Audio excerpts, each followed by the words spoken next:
Salam Sobat BSJD yang diberkati Tuhan. Apa kabar pagi ini? Harapan dan doa saya kita semua sudah bangun dengan sehat, selalu semangat dan bahagia dalam anugerah Tuhan kita Yesus Kristus. Saya Pendeta John Bahari dari Resort GKI Noksado akan membawakan renungan untuk kita pada hari ini. Pagi ini Sobat BSJD yang diberkati Tuhan, mari kita merendahkan diri di hadapan Tuhan untuk menerima sabdanya. Semoga menjadi pandu kita untuk berjalan di hari ini. Amsal pasal 3 ayat 19 sampai ayatnya yang ke-26.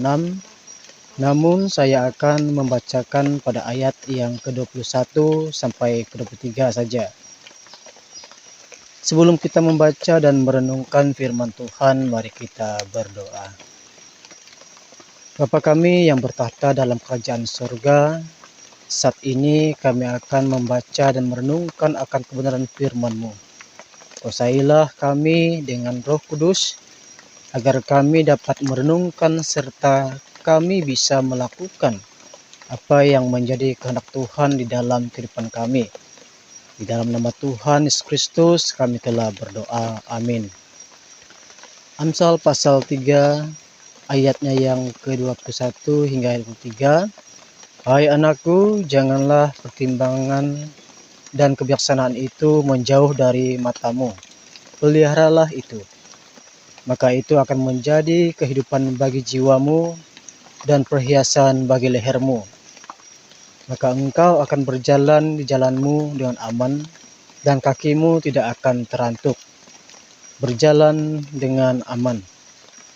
Saudara-saudara yang dikasihi oleh Tuhan Yesus Kristus, perjalanan hidup kita di dalam dunia ini bagai kita sedang menyusuri jalan yang panjang, kadang menempuh jalan yang rata, berbatu-batu atau kiri kanan dengan onak dan duri, bahkan panas terik yang seolah-olah membakar kulit. Tentu harapan semua orang adalah berjalan dengan aman dan lancar, walaupun kesulitan terjadi.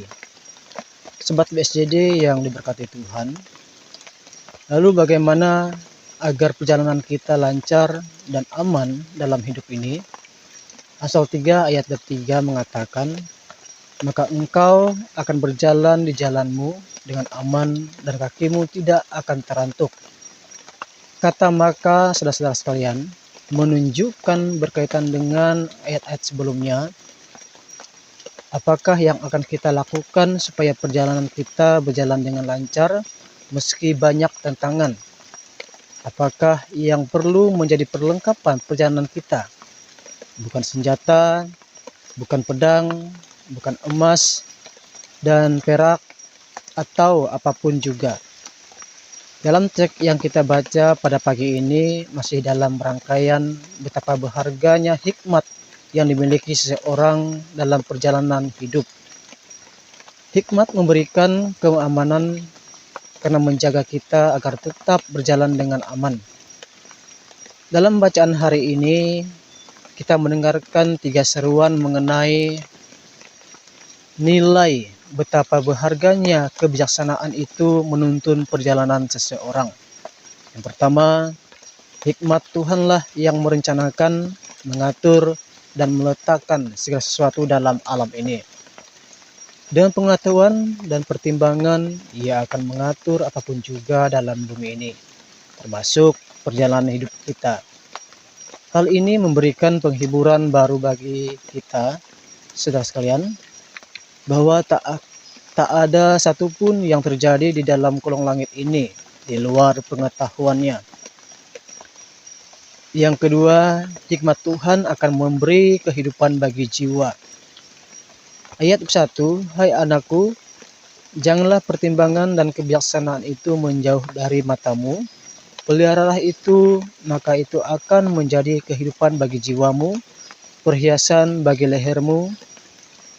Saudara-saudara, ayat ini menegaskan sekali lagi bahwa sumber ketenangan batin kita dan kehidupan jiwa kita adalah memelihara hikmat Tuhan.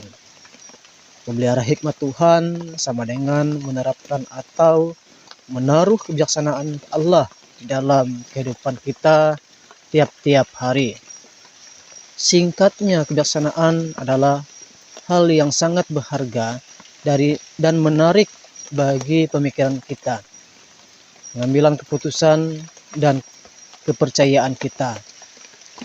Sekarang ingatlah hikmat kemampuan untuk memasukkan kebenaran Tuhan ke dalam kehidupan kita sehari-hari. Sobat BSJD yang dikasihi Tuhan Yesus Kristus, ini bukan tentang memutuskan untuk menjadi orang yang lebih baik, bukan juga hanya sekedar untuk mengubah perilaku kita, tetapi kebijaksanaan adalah keyakinan hidup bahwa kebenaran Tuhan layak untuk kita kejar, layak untuk kita gunakan. Dan perikop hari ini mendesak kita untuk melakukan apapun untuk mendapatkan hikmat. Dan yang terakhir, ketiga, Tuhan akan memelihara dan menghindarkan dari bahaya. Karena Tuhanlah yang menjadi sandaranmu, kata Amsal, dan akan menghindarkan kakimu dari jerat. Jadi janganlah takut menghadapi apapun dalam hidup kita. Allah tidak akan membiarkan orang yang mengandalkan Dia dibinasakan oleh jebakan-jebakan yang dipasang oleh musuh, khususnya dari iblis. Namun kita hanya dapat menemukan hikmat sejati di dalam Tuhan.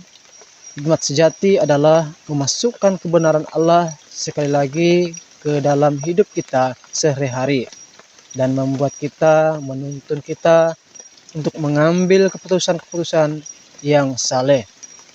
Amsal tidak menjanjikan kehidupan yang terlepas dari kesulitan, juga tidak mengatakan bahwa hal-hal buruk tidak akan terjadi dalam hidup kita. Tetapi ayat ini menyatakan dan memberikan jaminan Tuhan akan menjadi sandaranmu. Artinya Tuhanlah yang lebih besar dari segala kesulitan yang kita hadapi. Dialah yang akan menolong kita, membantu kita melewati segala peristiwa yang manis, yang pahit, yang baik, yang sulit di dalam kehidupan kita. Tuhan Yesus memberkati kita. Amin. Mari kita berdoa. Terima kasih Tuhan untuk firman-Mu yang boleh kami baca dan kami renungkan. Mampukan kami untuk selalu berjalan dengan hikmat Tuhan dalam kami menjalani kehidupan kami tiap-tiap hari. Dan agar kami boleh berjalan dengan aman dalam pimpinan Roh Kudus. Di dalam nama Tuhan Yesus Kristus kami telah berdoa. Amin.